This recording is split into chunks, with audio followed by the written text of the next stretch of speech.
Is CeeDee Lamb being overhyped this year? Is he somebody that you should be looking to take a shot on in the second round of your fantasy drafts?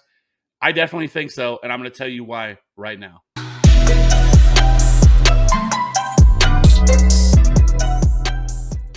Welcome back in. Appreciate everybody checking out the video. So let's just go ahead and get right into it, shall we? So CeeDee Lamb last year, he finished as the wide receiver 19 in 2021, averaged 14.6 fantasy points per game. He is currently being drafted as wide receiver 7 or 20th overall. Last year, he had 120 targets with a 20.4% target share, averaging 7.5 targets per game and 70.2 receiving yards per game. Overall, he finished with 79 receptions for 1,100 receiving yards and 6 touchdowns.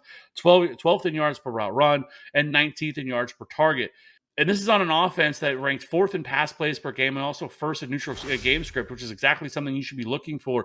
Obviously more plays, more volume, obviously leads to more targets, just a much more higher target ceiling for a player. And so, and if you look right now, I mean, this is an offense that lost Amari Cooper, that lost Cedric Wilson. That's 32.1% of the total team targets, as well as 39.3% of the total air yards have been vacated from this offense, which is the 11th most among all teams in the NFL. And so there's a lot to like here with CeeDee Lamb.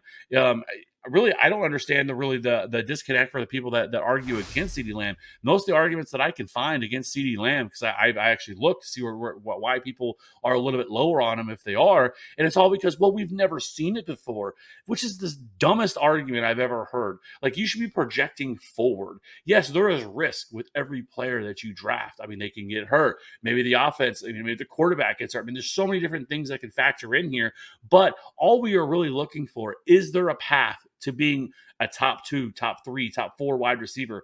And yes, there absolutely is for CeeDee Lamb because of the target volume that lays before him. We're looking at an offense where they added James Washington, which is nobody that really factors in for me. And then they added Jalen Tolbert from Southern Alabama. Now, listen, I like Jalen Tolbert a lot, but he is a late round guy who may take time to really, get a hold of this offense and really be trusted by Dak. And so right now, I mean, you're looking at CeeDee Lamb, Dalton Schultz, Tony Pollard, and Zeke Elliott as being the guys in this offense that are going to command targets.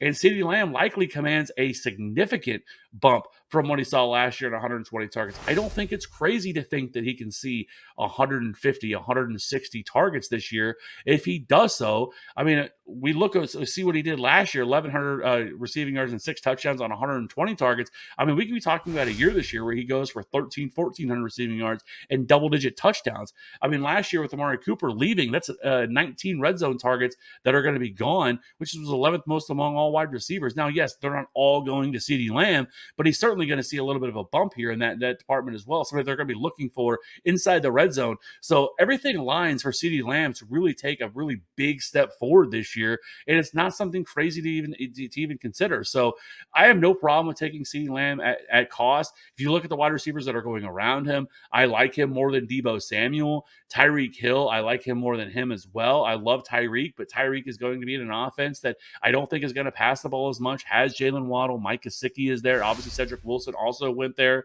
Not that he is a big factor here against Tyreek Hill. Still think Tyreek Hill is a wide receiver 1, but I would prefer to have CeeDee Lamb, who just has a clear path to targets. And then, Mike Evans would be the other guy that I think that is really a conversation to be had, because Mike Evans is in a similar situation with Chris Godwin also being hurt. Not sure when he's going to be ready. Very similar situation to Michael Gallup. I think Michael Gallup probably starts the year on the pup. If he doesn't, he's going to start slow. They spent a lot of money on him. I just can't imagine that the Cowboys are going to spend, or allow for Michael Gallup to come right back if he's even ready by training camp, which right now it sounds very iffy at this point.